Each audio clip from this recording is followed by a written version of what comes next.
Guys, may nangingitlog na ibon. Dito sa may ano namin na yun, guys. Ayan. Huwag kang lilipad. Pag lumipad ka, makawawa ka. Ayan siya, oh. O, diba?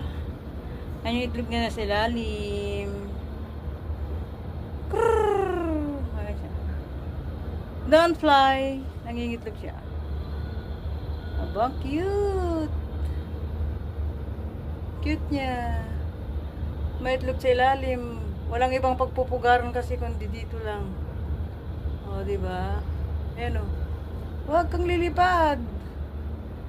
Oh, don't fly. Oh. Naghahalim-lim na siguro. Nandun yung ano. Oh my goodness. Sa tapat lang na siya ng Burj Khalifa. Ayan siya.